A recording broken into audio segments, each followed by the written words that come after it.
Continuing on this episode of the program, a look at the move by the Lagos State government to increase the number of judges in the state from 59 to 120. Does the state need such a large number of judges? We ask a leading legal practitioner, Senior Advocate of Nigeria, Tayo Oyetibo. We also have the reactions of some senior lawyers to the still controversial issue of whether the president can spend money not budgeted for, as he did with the purchase of military aircraft for security purposes, plus our weekly recap of the top trending stories from the courtrooms.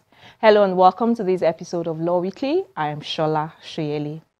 Just over a week ago, the Lagos State Governor, Mr. Akinwumi Ambode, swore in 3 new judges of the State High Court with a charge on them to be fearless in the discharge of their duties. At that occasion, the governor also said that a bill had been sent to the State House of Assembly seeking to amend the High Court laws to fix the number of judges in the State High Courts to 120 from the present number of 59. He says this will go a long way to address the challenges of the ever-growing population and the attendant increase in commercial transactions and disputes. While we await the consideration of the State House of Assembly on that bill, I asked the senior legal practitioner his thoughts on the bill, and especially if the number being considered was not too large.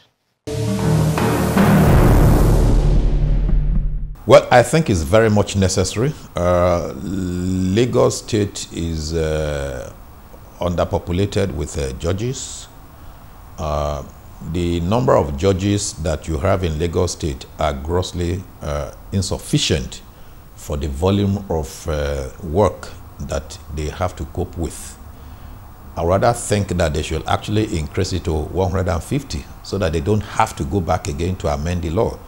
You don't have to exhaust the number, but if you have to increase to a level that you don't have to go back again. As soon as you do this, then you find that the number is insufficient again and you want to increase. 150 judges in Lagos State will not be in excess. Lagos State is the commercial capital of Nigeria. You have political cases, you have commercial cases, you have land cases, you have other forms of civil actions. The judges are overworked. They are quite overworked. So I think it is very necessary that the number of judges in Lagos State should be increased.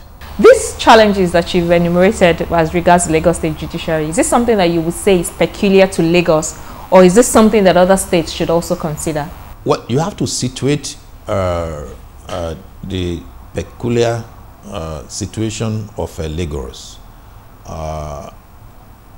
within the conference or situation of its population. Lagos State is about Lagos State has the largest population in Nigeria of all the states of the Federation.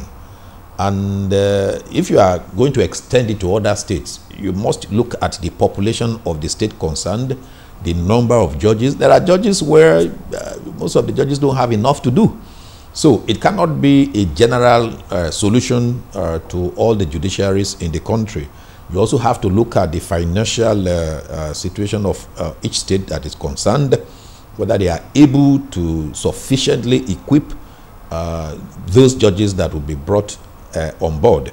So I do not think it can be a general solution or a general application to all the states. But Lagos State is peculiar in its own situation.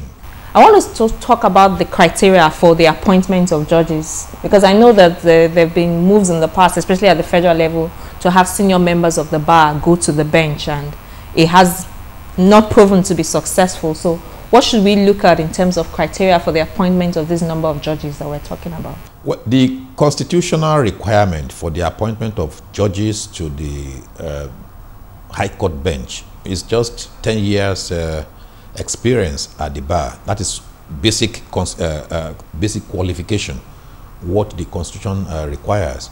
But I think in practice, they should go more than that. There should be background check for the person to be appointed to the bench. What is the character? What is his experience at the bar? Has he been in litigation before? If it's in academics, how many papers have he been writing? What connection does he have with legal practice? And all of that, because essentially, once you go to the bench. You are sitting up there and people come to you to decide cases. So you are expected to have minimum standard of knowledge and understanding of the law. And it causes problem for litigants and lawyers when the judge who is supposed to decide your case is not able to understand the issues that are involved. So I think by and large, that's necessary in addition to the constitutional requirement. But I must say that of recent, those criteria are also being taken into consideration in the appointment of judges. If you are coming from the private bar, that's if you are practicing lawyers, you are expected to submit the cases you have handled. They will be scrutinized to see whether you've been involved in litigation. If you are a judge or a magistrate, the judgments you have written in the past will be considered and all of that. So I think the process is actually being filtered to see that those that are being appointed, but whether that is sufficient. Take, for example, the new procedure for the appointment of a senior advocate of Nigeria. The names are published for members of the public to see. If you have any objection to any of those to be appointed, that has not been extended to the judiciary, appointment to the bench. That could be necessary anyway, because there could be members of the public that will be aware of the personal character of those involved, who say, no, this one is not fit to be appointed to the bench. Of course, the objections will be considered on its merit. If it's a frivolous objection, notwithstanding the objection, it could still scale through and be appointed. But I think the public should be made aware of the prospective appointees to the bench.